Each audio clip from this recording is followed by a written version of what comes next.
ही संहिता गेले 40 वर्ष उपलब्ध होती, आपल्या कानावरही याचं नाव पडलं नाही, याचं खजील होणं जास्त होतं. फ्रेम मध्ये, क्लोजअप मध्ये याच्या पलीकडे चांगलं काहीतरी असलं पाहिजे, तो आशय माझ्यापर्यंत पोहोचला पाहिजे. हा स्वार्थीपणा आणि हा समंजसपणा. बरेचसे निर्माते आणि काही ज्या त्यावेळेला एपी होते, आता निर्माते झालेत, तर ते खूप रागवले, अरे काय तू इन्स्पेक्टर करत नाही काय स्वतःला आहे. म्हटलं मी ऍक्टर आहे, मला काहीतरी वेगळं करण्याची इच्छा आहे. तर एकदा कमल हसन पुण्यात आले होते, तेव्हा त्यांना त्यांची भेट पुलंची व्हावी अशी आशय फिल्म क्लबची इच्छा होती. तेव्हा एक लिंबू टिंबू म्हणून मला सगळेजण घेऊन गेले होते. तेंडुलकर असताना ज्या गप्पा झाल्या त्याच्यात त्यांनी कधीच त्यांना झालेल्या त्रासाचं किंवा आता आपण ज्याला ट्रोलिंग म्हणतो त्या विरोधाचं अवडंबर माजवलं नाही. पुस्तक ही त्या अर्थानं आपण कितीही अलंकारिक भाषेत बोललो तरी निर्जीव पानं आहेत ना, ती जाऊन कोणाला सांगणार नाहीयेत की हिनी मला पूर्ण वाचलं नाही. मग काय का अपराधीपणा आहे तुमच्या मनामध्ये. जर कास्टिंग जर तुमचं नीट झालं तर मग तुम्ही 50 मार्क मिळवलेले असतात, मग उरलेल्या 50 मार्कांसाठी तुम्हाला राबायचं सगळं झगडा असतो. असं दुबेजी, गिरीश कर्नाड आणि विजय तेंडुलकर ही 3 माणसं आयुष्यात नसती तर मी एक अत्यंत सामान्य आयुष्य जगले असते. पण फार वाईट वाटतं की आज हे नाटक दुबेजींनी पाहिलं नाहीये आणि तेंडुलकरांनी पाहिलं नाहीये आणि अर्थातच पुलंनी. त्यांना तिघांनाही प्रचंड आवडला असता असा नाट्यप्रयोग आहे हा.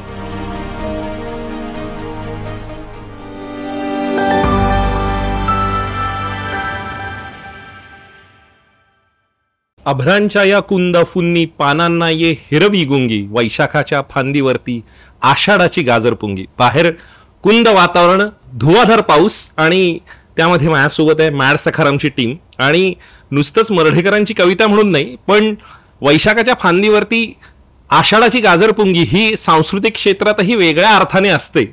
अशा वेळेला ज्या वेळेला नेमकं एक कलावंत दुसऱ्या कलावंताच्या पाठीशी उभा राहतो आणि तो सुहृद असतो, आणि ते जर पु ल देशपांडे असं नाव असेल आणि ते विजय तेंडुलकरांच्या सखाराम बाइंडरवरच्या एक्सरेटिक विजनवर ज्या वेळेला संस्कृती रक्षकांचा धावा येतो त्यावेळेला त्यांची एक कलाकृती त्याच्यातून निर्माण होते. आणि त्या सगळ्या प्रवासाबद्दल जाणून घ्या, कारण सखाराम मधलं मॅडपण काय आहे हे आपल्याला सांगायला आहेत. आणि सोबत सोनाली कुलकर्णी, मंगेश सातपुते, सुनील जाधव अशी माणसं असतील तर अधिक रंगतदार गप्पा होतील असं मला वाटतं. सोनाली, या सगळ्या प्रोजेक्ट बद्दल आणि त्याच्या आत्मीयतेबद्दल आणि तू इतकं ठामपणे त्याच्याशी उभं राहावंस आणि हा प्रायोगिक सगळा असणारा घाट याला एक व्यावसायिकतेचं कोंदण द्यायचा तू केलेला प्रयत्न, या सगळ्याबद्दल तू बोलास असं मला वाटतं.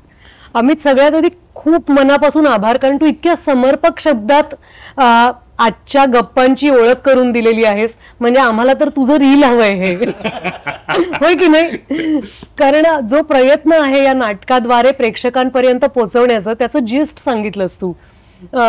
तू जे म्हणालास की आपल्या एकंदर वातावरणामध्ये असं एखादं फूल उमलावं, असं एखादं नाटक बघायला मिळावं ज्यांनी मनाला आनंद व्हावा, त्याचबरोबरीने प्रश्न पडावेत स्वतःच्या विचारक्षमतेबद्दल आणि आपल्या धैर्याबद्दल, असं सुद्धा आहे. कारण अनेकदा इतकं गुढी वातावरण आता आपण आजूबाजूला बघतोय की मी तुला दुखावणार नाही, तू मला दुखवू नकोस, मी तुझी भलावण करीन, तू माझी भलावण कर.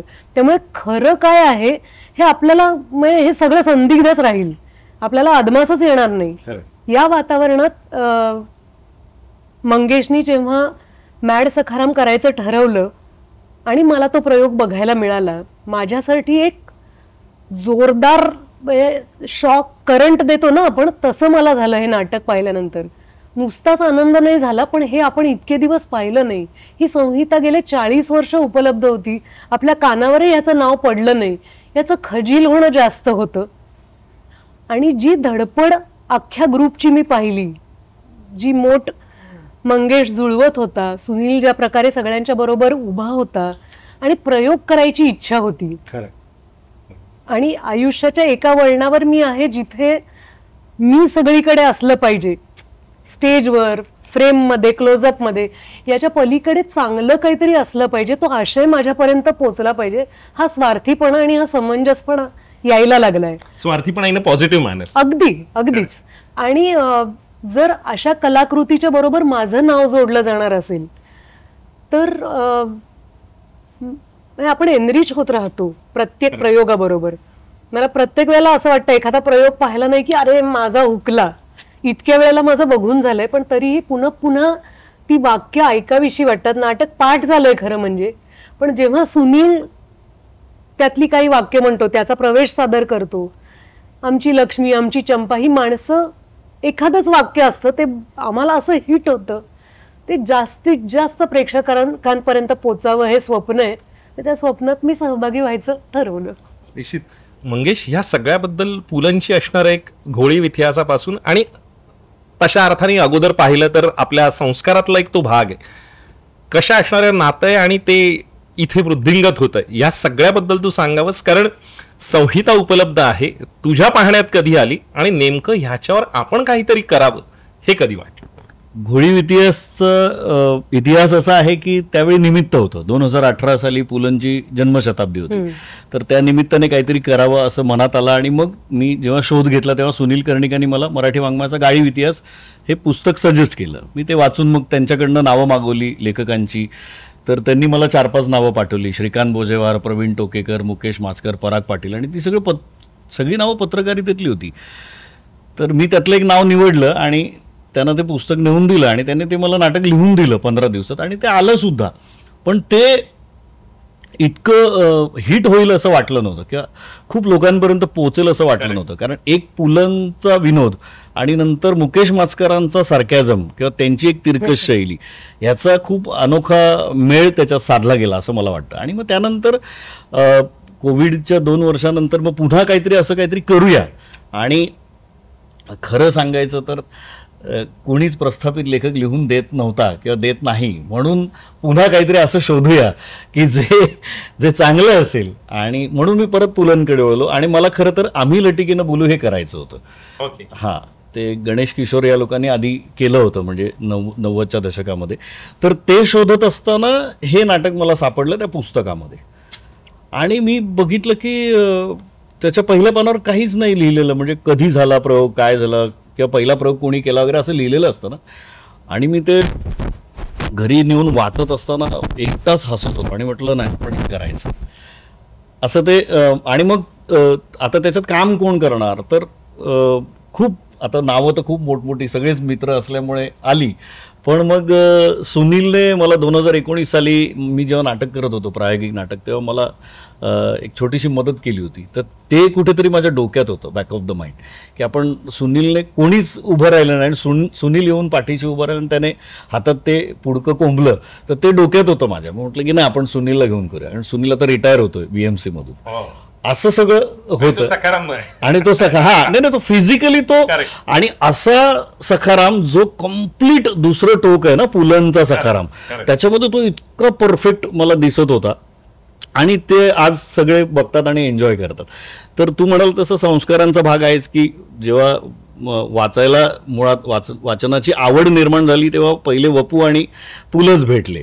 नंतर सगळे म्हणजे भालचंद्र नेमाडेंपासून सगळे भेटले, पण मुळात संस्कार या दोघांनी केला. आणि याचा आणखीन एक संस्काराची मला आठवण विजय तापस सरांमुळे येते की त्यांनी संगीत मूकनायक शोधून काढलं राम गणेश गडकर यांचं, जेव्हा मी FYला होतो, 13वीत होतो. तर तेही कुठेतरी, आणि मी त्याच्यात काम केलेलं. आणि ते 7 पानांचं स्क्रिप्ट होतं. त्यात राहुल रानडेंनी 11 गाणी टाकून आम्ही एकांकिका केली होती 45 मिनिटांची. हो, 95 साली. आणि ती सवाईला पहिली आली होती. पण 7 पानांचं स्क्रिप्ट आहे ते, पण मूळ मूकनायकचं विडंबन गडकरांनी केलेलं, राम गणेश गडकरांनी. आणि ते कुठं ते पण होतं पूर्वसंचित डोक्यामध्ये, आपल्याला असं काहीतरी शोधायचंय, जसं तापस सरांनी शोधलं. तर ते मला असं वाटतं की ते वर्तुळ पूर्ण झालं. या सगळ्यामधली गंमत आहे की दोन माणसं अशी आहेत ज्यांचा तू उल्लेख केलास आणि फार महत्वाची आहेत. एक मुकेश माचकर आणि प्राध्यापक विजय तापस. तापस सर आज आपल्यात नाही आहेत, पण या निमित्ताने त्यांचे असणारे संस्कार आणि रुया नाका हे आपल्या कायम कायम मनात राहील निश्चित. आणि मुकेशला तर पुलंचं त्यावेळेला रसिको आणि मित्रवचं स्क्रिप्टिंग म्हणजे ट्रान्स्क्रिप्ट टेक्निकली मुकेशने केलंय. त्यांच्या प्रस्तावनेतही पुलंनी त्याचा उल्लेख केलेला आहे. तर त्यामुळे तसं पुलंशी असणारं नातं त्या सगळ्या, त्यामुळे घोळीव इतिहास वेगळ्या अर्थानंही महत्वाचा आहे. आणि आत्ता सखारामवर येतानाही वाया त्या सगळ्या तू प्रवासात आलेला आहेस, त्यामुळे त्या अर्थाचं अपहरण होणार नाही याची काळजी तू नक्कीच घेतली असणार अशी शाश्वती आहे. सुनील, या सगळ्यामध्ये तो प्रसंग सांगावा, कारण केवळ आर्थिक मदत नसते. त्यावेळेला मला असं वाटतं की जो अगोदरचा कास्टिंगपेक्षाही तो वृद्ध प्रसंग असेल की ज्यावेळेला मंगेशच्या मागे उभं राहावं असं वाटलं. आणि आज हे सगळं करत असताना हे टेक्निकली नाटक अनुरूप आहे का असं तुम्हाला वाटतंय का त्या जाहिरातीनुसार? मंगेशच्या मागे उभं राहणं हा उद्देश नाही. मंगेशला मी खूप वर्षापासून ओळखतोय आणि त्याची धडपडही बघतोय. ते जे नाटक तो करत होता तेव्हा त्यात साधारण 25-22 लोक होती.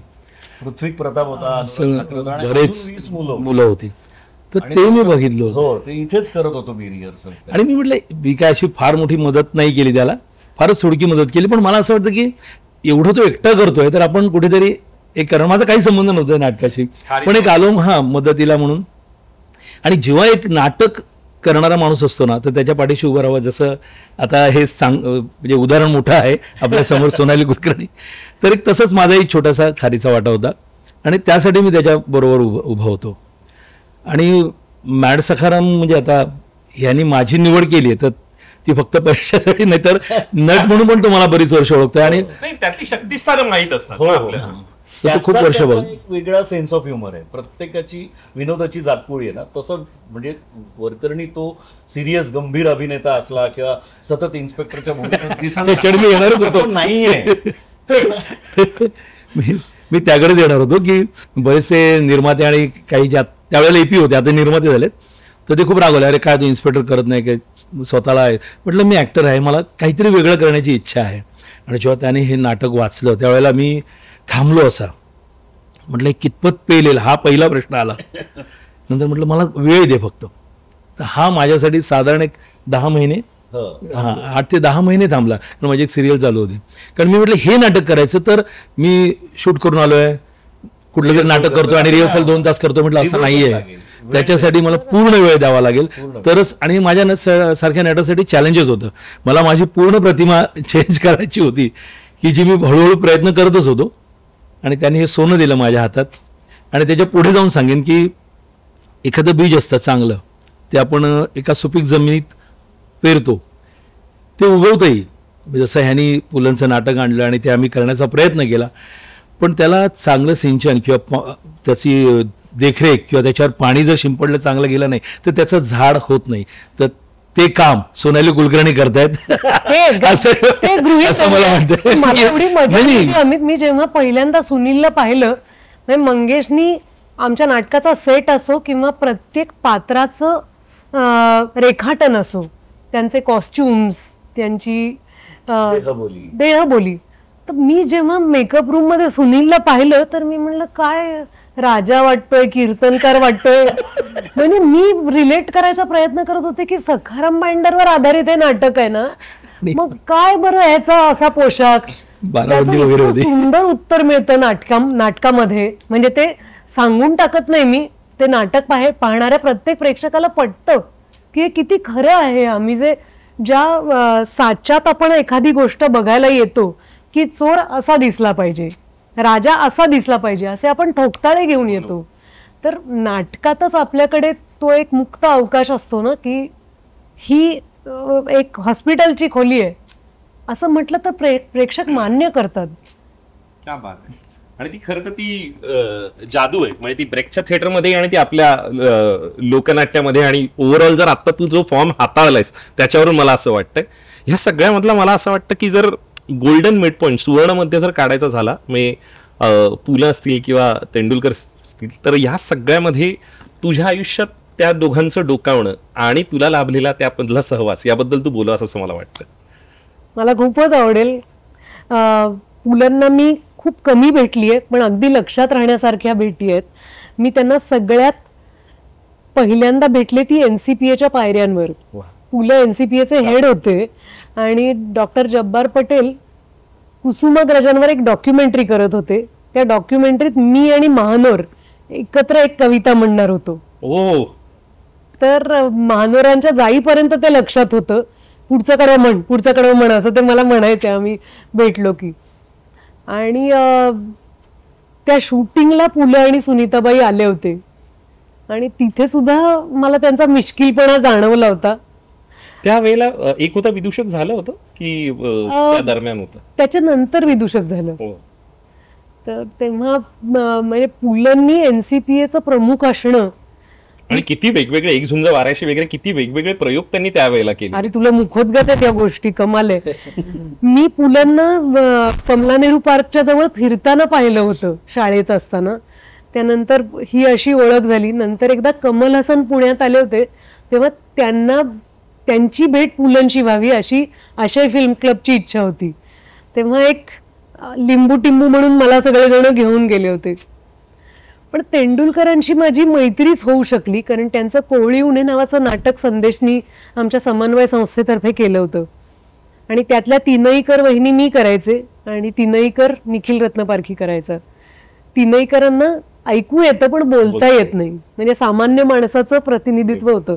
तेंडुलकरांचा तो स्तंभ होता. महाराष्ट्र टाइम्स मधला कोवळी उन्हे. आणि त्याचं नाट्य रूपांतर संदेशनी केलं आणि ते बघायला तेंडुलकर आले होते आणि त्यांना ही सगळी मुलं खूप आवडली आमची समन्वयची. आणि आमच्याकडे अजून एक फोटो आहे, तेंडुलकर आमच्या मध्ये बसलेत आणि आम्ही आजूबाजूला गर्दी करून आहोत सगळे. पण त्यांनी मैत्रीचा हात पुढे केला. म्हणजे मी इव्हेंच्युअली मुंबईत शिफ्ट झाले त्याच्यानंतर त्यांनी जपली मैत्री. म्हणजे मला हा लोकसंग्रह, ही स्मरणशक्ती की आपण कोणाला प्रोत्साहन देण्याची गरज आहे हे मोठ्या माणसांना समजतं बघ. तर ते तेंडुलकरांनी फार आग्रहाने केलं आणि त्यांनी आम्हाला बोलवून घेतलं, गप्पा मारायला बोलवलं आणि बोलतं केलं, वाचायला पुस्तकं दिली. टर्टल्स कॅन फ्लाय मी तेंडुलकरांबरोबर पाहिलाय. त्यांनी फिल्म क्लब घेतले, म्हणजे अशी चांगली फिल्म अरेंज करायची. जुहूच्या एका ते कुठलं कॉलेज कॉर्नरचं SNDT नाही, मिठीबाईच्या थिएटरमध्ये तेंडुलकर फिल्म दाखवायचे आम्हाला. त्यांना आवडलेली फिल्म प्रिंट शोधायची, दाखवायची, मग त्याच्यावर गप्पा मारायच्या. म्हणजे कळलंच नाही यांच्याशी मैत्री कधी झाली. आणि मग मी त्यांची इन्फॉर्मल शोफर झाले होते की त्यांना कुठल्या कार्यक्रमाला जायचं असलं की गाडी काढून मी जायचे आणि मी त्यांच्या बरोबर जायचे, कुठेही त्यांना घेऊन जायचे. पण खूप मोठे संस्कार मिळाले याच्यामुळे, कारण त्यांचं कोवळी उन्हे हे नाटक आणि ते सखाराम बाइंडर हे नाटक ते तेंडुलकरांच्या इच्छेपायी झालं. त्यांची इच्छा होती की हे संग्रही असावं, डॉक्युमेंट व्हावं, कारण ओरिजिनल कास्ट बरोबर तर झालं नव्हतं. फोटोच्या पलीकडे आपल्या हातात काहीच नाहीये. त्यामुळे पुन्हा संदेशनी दिग्दर्शन केलं. मी लक्ष्मी होते, चिन्मयी चंपा होती आणि सयाजी होता सखाराम म्हणून.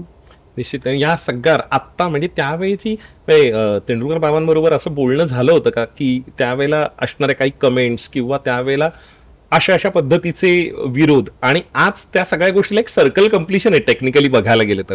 ओव्हरऑल त्यावेळीची परिस्थिती, संस्कृती रक्षकांचे त्यावेळेचे असणारे वाद किंवा आता ट्रोलिंग आणि बाकीच्या सगळ्या गोष्टींच्या ओव्हरऑल सगळ्या ह्याच्यामध्ये काळ जरी बदलला असला तरी वृत्ती आणि प्रवृत्ती तशाच राहिलेल्या आहेत. तर त्या सगळ्यावर एक्सरेटिक असणारं भाष्य आणि कलावंत म्हणून तुला या सगळ्याकडे पाहणं, ह्या सगळ्याबद्दलचं तुझं विवेचन नेमकं काय?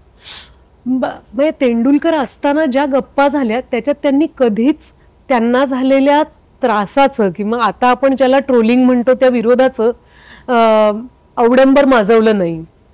त्यांनी ते स्वीकारलं होतं. त्या नाटकाचं प्राक्तन म्हणून असेल किंवा आम्हाला जे म्हणायचं होतं ते आम्ही म्हटलं, जे सादर करायचं होतं ते केलं. हा निर्धार आणि निर्भीडपणा होता त्यांच्यामध्ये. त्यामुळे मला ते किस्से खूप ऐकल्याचं स्मरणात नाहीये, पण सभोवताली जे चाललं होतं सामाजिक राजकीय त्याच्यावर तेंडुलकर खूप त्वेषानं बोलायचे आणि त्यांना असं वाटायचं की अरे तुम्ही तरुण ना, तुम्हाला काही वाटत नाही का? म्हणजे वयाबद्दल ते फार कमी बोलले असतील, पण ते असं उद्युक्त करायचे प्रत्येकाला की असं कसं काहीच वाटत नाही. मला अजून आठवतं तेंडुलकर एकदा एक पुस्तक मी वाचत होते आणि मला ते आवडत नव्हतं आणि मी ते वाचून पूर्ण केलं. तर ते त्यांच्या तळपायाची आग मस्तकाला गेली होती आणि ते मला म्हणाले, मग का पूर्ण केलंस तू पुस्तक? म्हटलं नाही, पण म्हणजे मला असं वाटलं अर्धवट कसं सोडायचं, कदाचित पुढे काहीतरी चांगलं येईल आणि अर्धवट कसं सोडायचं. ते म्हणले का नाही सोडायचं, जे पुस्तक सिनेमातनं तुम्ही उठून गेलात तर समजा स्पेशल स्क्रीनिंगला 4 लोकांना कळेल, नाटकातनं उठून गेलात बाकीच्या प्रेक्षकांना आणि त्या संपूर्ण संचाला कळेल, पुस्तकाचं कोणाला कळणार आहे. म्हणजे खाजगीतही तुम्ही इतके भित्रे आहात की तुम्हाला न आवडलेली गोष्ट पुढे नेऊ नये ह्याची सुद्धा अक्कल नाहीये. तर मला घाबरायला झालं होतं त्यांनी असं म्हटल्यावर, पण ते पटलं नंतर की बरोबर त्यांनी ओळखलंय मला. कोणाला दुखवू नये हा इतका मिळमिळीतपणा आपल्या अंगात येऊन बसतो की आपण कालांतराने त्याची सवय व्हायला लागते, सवय करून घेतो आपण. हा, आणि पुस्तक ही त्या अर्थानं आपण कितीही अलंकारिक भाषेत बोललो तरी निर्जीव पानं आहेत ना, ती जाऊन कोणाला सांगणार नाहीयेत की मी मला पूर्ण वाचलं नाही. मग काय अपराधीपणा आहे तुमच्या मनामध्ये. खूप ओरडले होते तेंडुलकर. यासाठी त्याचं अध्यरूत असं आहे की स्वतःची एक विचार बैठक त्या अगोदर असणंही तेवढंच गरजेचं आहे. आणि एका नाटकालाही आम्ही एकत्र गेलो होतो, मी त्यांची शोफर होते आणि ते म्हणले मध्यंतरात ते बाहेर येऊन म्हणाले चला घरी जाऊया. तर मी म्हणलं नाही नाही मी नाही, नाटक सोडून कसं जायचं. तर ते म्हणले नाही आवडत आहे, तुला आवडतंय. म्हणलं नाही नाही आवडत नाहीये. ते म्हणले मग घरी जाऊया. म्हणलं नको. तर ते म्हणले तू बस. ते माझी गाडी, म्हणजे ड्रायव्हर होते, ते माझ्या गाडीने घरी गेले. मला अजून आठवतं असं, तू बस. तर मला ते इतक्या वेळेला असं जागं करतं ना की बसायचंय का काही आपण त्याच्या अगे दरवेळेला. या सगळ्या एकूण प्रवासाबद्दल, या नाट्य बांधणीबद्दल असलेलं नाटक किंवा लेख त्याला कन्वर्ट करत असताना तुझं नेमकं तुझ्या डोळ्यासमोर ती पात्र कधी आली, ती कानात कधी गुणगुणली आणि त्याचं रूपांतर कसं झालं? माझ्याकडे सुदैवाने 2 वर्ष मला मिळाली. सतत मी तेच नाटक वाचत होतो. ती वर्ष होती कोविडची. आणि माझा एक माझ्याकडे सेन्स ऑफ ह्युमर आणि विनोदाचा पिंड असल्यामुळे, मी रुईयाचा असल्यामुळे, तिथे झालेले संस्कार असल्यामुळे आणि त्या एकांकिकांमध्ये काम केल्यामुळे मला ते सगळं खूप जवळचं वाटायला लागलं. ते स्क्रिप्ट आणि मी करू शकेन. म्हणजे माझ्या डोक्यात असं कुठे नव्हतं की आपल्याला हे जमेल का, पेलेल का वगैरे. मला असं वाटत होतं की मीच हे चांगलं करू शकतो, असं उलट वाटत होतं. आणि मग त्यासाठी लागणारे सगळे, जर कास्टिंग जर तुमचं नीट झालं तर मग तुम्ही 50 मार्क मिळवलेले असतात. मग उरलेल्या 50 मार्कांसाठी तुम्हाला राबायचं सगळं झगडा असतो असं. तर ते सगळं प्रोसेसमध्येच होतं. म्हणजे मी तर बसवतानाच त्याच्या आधी विचार करतोच, प्रश्नच नाही. पण मला सापडत जातं बसवतानाच, नाटक बसवताना. आणि जवळजवळ मी 1-1.5 महिना यांना रिडिंगवरच माझा जास्त भर असतो, वाचिक अभिनयावर. आणि मग जेव्हा त्यांच्या तोंडात वाक्य बसतात आणि ते कंटाळतात की आता बाबा बस झाल्या, आता उभं कर, तेव्हाच मी नाटक बसवायला, ब्लॉक करायला सुरुवात करतो. ही माझी पद्धत आहे. मग मला ते सोपं जातं. तोपर्यंत माझ्या डोक्यामध्ये सगळं कोण कुठून कसा जातोय, मग म्हणजे जागा पण दिसायला लागलेल्या असतात, सुचायला लागलेल्या असतात. अशी माझी पद्धत आहे. पण मला 3 टप्पे महत्त्वाचे वाटतात. एक, नाटक सापडणं, त्याच्यासाठी योग्य कास्टिंग मिळणं, ते उभं राहणं, त्याचा प्रयोग होणं. दुसरा, त्या नाटकाच्या पाठीशी कोणीतरी खंबीरपणे उभं राहणं, कोणाचं तरी नाव मला हवं होतं जे सोनालीने दिलं. आणि तिसरा टप्पा आता महत्त्वाचा असा आहे की 50वा प्रयोग येत्या 1 जूनला यशवंत नाट्य मंदिरला होतोय. अर्थात तो सगळा हा जो सगळा प्रवास आहे तो मराठी नाटकाच्या प्रेक्षकांमुळेच, या चोखंदळ प्रेक्षकांमुळेच आम्ही पार करतोय. पण अजूनही एक मला खंत अशी आहे की 100-150च्या वर प्रेक्षक अजूनही मॅड सखाराम बघायला, जेव्हा की 400-500 लोक यायला हवेत. मी असं नाही म्हणत आहे की हे वाईट आहे. मी या अर्थाने, चांगल्या अर्थाने म्हणतोय की पुलंनी एक इतकं जबरदस्त काहीतरी सणसणीत प्रतिक्रिया म्हणून लिहिलेलं नाटक आहे जे आपण बघितलंच पाहिजे असं का नाही वाटत मराठी नाटकाच्या प्रेक्षक? आजही रिलेटेबल आहे, रिलेव्हंट आहे, म्हणजे आणि त्या- जास्त आहे. आणि दीनानाथला आम्ही जवळजवळ 1.5 वर्ष प्रयत्न करत होतो आणि गेल्या महिन्यामध्ये आम्ही जेव्हा प्रयोग केला, नंदू माधव आला होता आणि नंदू स्टेजवर येऊन म्हणाला की फक्त 7च रांगा भरल्यात, हे खूप वाईट आहे. काय जे काही आम्ही आत्ता बघितलंय, संदीप मेहता आणि नंदू आला होता आणि ते इतके भारावून गेले होते नाटक बघितल्यानंतर की त्यांनी सुद्धा ही खंत व्यक्त केली की ह्या 7 रांगा का भरलेल्या आहेत? दीनानाथ आहे आणि हे शेवटपर्यंत भरलेलं असायला होतं, कारण पुलंचं नाटक आहे आणि ते इतकं जबरदस्त ही सगळी मंडळी करतात, तर ते बघायला का नाही येतात प्रेक्षक असं. तर म्हणजे मग तो 100 प्रयोगांचा टप्पा ते नाटक गाठू शकेल. आमच्या सगळ्यांची मेहनत, कष्ट सगळे फळाला येतील आणि सगळ्यात महत्त्वाचं काय, ते बघणंच प्रेक्षकांनी, त्यातच आम्हाला आनंद आहे. बाकी कशात, म्हणजे सोनालीलाही नाही आणि सुनीलला नाही, प्रॉफिट लॉसचा इथे विषयच नाही, तो त्यावर मी बोलणार सुद्धा नाही. कारण प्रेक्षकांनी बघणं आणि त्यांनी दाद देणं हा सगळ्यात सर्वोच्च आनंद असतो. नाही, मला असं वाटतं की या इंटरव्ह्यू नंतर किंवा आपण त्यातली एक जागरूकता, आता तुमची ही मोहीम तुम्ही सुरू केलेली आहे, खूप निश्चित त्याबद्दल लोकांना एक काय म्हणतो अलर्ट, अवेअरनेस या सगळ्या बाबतीत तो येईल असं मला वाटतंय. ह्या सगळ्यामध्ये सुनील, तुम्हाला सापडलेला सखाराम, त्याच्यातलं असणारं तुम्ही त्याच्या देहबोलीतला क्राफ्ट केलेला तुमचा सगळा प्रयत्न, ओव्हरऑल असणारं त्या सगळ्या आकृतीबंधात तुम्हाला कशा पद्धतीचा प्रवास तुम्हाला दिसला आणि ऍक्शन आणि रिॲक्शन या गेम मध्ये तुम्हाला सगळ्यात मजा या कुठल्या प्रसंगात येते किंवा ओव्हरऑल कशा पद्धतीचा तो प्रवास?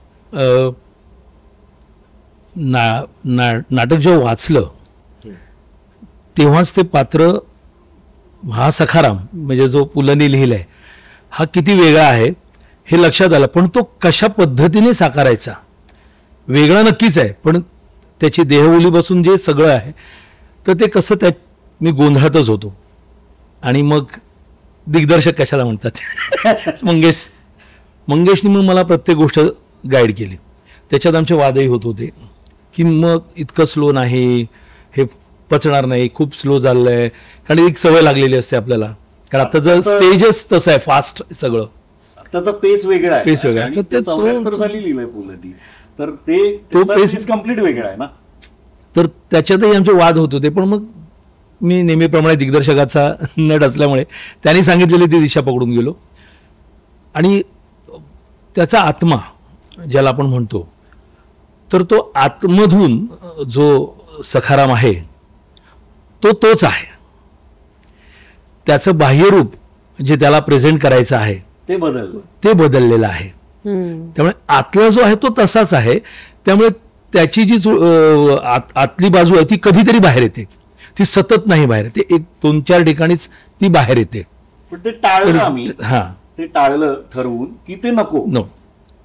आणि त्या पद्धतीने मंगेशच्या दिशेने मी गेलो आणि मी सक्सेस झालो थोडक्यात असं.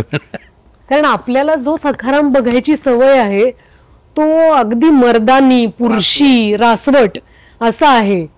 आणि सुनीलचा सखाराम जेव्हा आपल्या समोर येतो त्याच्यामध्ये एक मृदूपण आहे आणि थोडा वेळ प्रेक्षक म्हणून आपण धडपडत राहतो, शोधत राहतो की हा असं नव्हतं ऐकलं आम्ही. आपल्याला नाटकाच्या आठवणी सुद्धा सेन्सेशनल आहेत. तर त्यामुळे ते शोधताना फार मजा येते आणि आपल्या नकळत आपण स्वतःवरच हसायला लागतो, जे आपण वागायला लागलोय त्यावर. मला निश्चित महत्वाचं काय वाटतं की ह्या सगळ्या प्रयोगाच्या मागे तू ठामपणे उभी आहेस, नावाबरोबर त्या सगळ्या संचाला घेऊन पुढे जाणं आणि एखादी चांगली कलाकृती पाहून नुसती दाद न देता आर्थिकदृष्ट्या त्याच्या सक्षमीकरणासाठी प्रयत्न करणं हे तितकंच महत्वाचं वाटतं. ह्या सगळ्यात कुठेतरी दुबेजींची पाळंमुळं रुजली आहेत असं वाटतं त्या संस्कारांची. 100% मला असं वाटतं हे दुबेजी, गिरीश कर्नाड आणि विजय तेंडुलकर ही 3 माणसं आयुष्यात नसती तर मी एक अत्यंत सामान्य आयुष्य जगले असते, ज्यात मला माझा दृष्टिकोन मिळाला नसता, ते कुणी घावच घातले नसते. दुबेजींनी ज्या प्रकारे मराठीसाठी पोटतिडकीनं प्रयत्न केले, आम्ही एक आयुष्यात पहिल्यांदाच नावाचा कवितांचा कार्यक्रम केला होता, तेव्हा दुबेजींनी आम्हाला मराठी शिकवलं रे. एक मध्य प्रदेशच्या बिलासपूरमध्ये जन्माला आलेला माणूस आपल्याला मराठी कसं बोलावं हे समजावून सांगतोय. कुसुमाग्रजांच्या कवितांचा अर्थ समजावून सांगतोय. गोपू देशपांडेंनी आमची त्या संहितेचं संकलन केलं होतं आणि तेव्हा हे कळत होतं की आपण घडतोय बरं का, आपण कुणीतरी वेगळे होतो. आणि आता आपल्याला मराठी साहित्य हा शब्द म्हणता तरी येतो आत्मविश्वासाने. कविता असं म्हणता तरी येतं. कुठली कुणाची कविता हा पुढचा मुद्दा आहे. पण दुबेजींनी इतकं म्हणजे असं एखाद्या चक्रीवादळातनं फिरवून आणलं की जग बघा, नाटकं बघा, स्वतःच्या भाषेवर प्रेम करा, मग जगावरती प्रेम करता येईल. इथे येऊन मला मी त्या भाषेतले सिनेमे खूप पाहिलेत हे सांगू नका. तुमची भाषा 2 वाक्य सरळ स्पष्ट शब्दात बोलून दाखवा मला. अशा अनेक म्हणजे मी जवळजवळ दुबेजी जाईपर्यंत त्यांच्याबरोबर काम केलं. 11वी ते जी काही वर्ष मी दुबेजींच्या बरोबर होते तेव्हा हिंदी, मराठी, इंग्लिश या 3 भाषांवर काम केलं. स्वतःच्या ॲटिट्यूडवर काम केलं. फोकस दुबेजींनी शिकवला आम्हाला सगळ्यांना. आणि मुख्य म्हणजे त्यांचं असं म्हणणं होतं की पॉलिटिक्स प्रत्येक ठिकाणी आहे आणि इगो सगळीकडे आहेत. एका ग्रुपमध्ये एक नवीन माणूस आला किंवा एक माणूस गेला तर त्याचे डायनामिझम बदलतं. ते समजून घ्या. ते दरवेळेला काय केवाटिक असणारे असं नाही, पण तुम्ही ठाम राहा. तर माझी खात्री आहे की दुबेजींना दुसरी कुठलीच अपेक्षा नसती माझ्याकडून. त्यांनी नक्कीच शाबासकी सुद्धा दिली नसती, इतकं त्यांनी गृहीत धरलं असतं. पण फार वाईट वाटतं की आज हे नाटक दुबेजींनी पाहिलं नाहीये आणि तेंडुलकरांनी पाहिलं नाहीये आणि अर्थातच पुलंनी. त्यांना तिघांनाही प्रचंड आवडला असता असा नाट्यप्रयोग आहे हा. आणि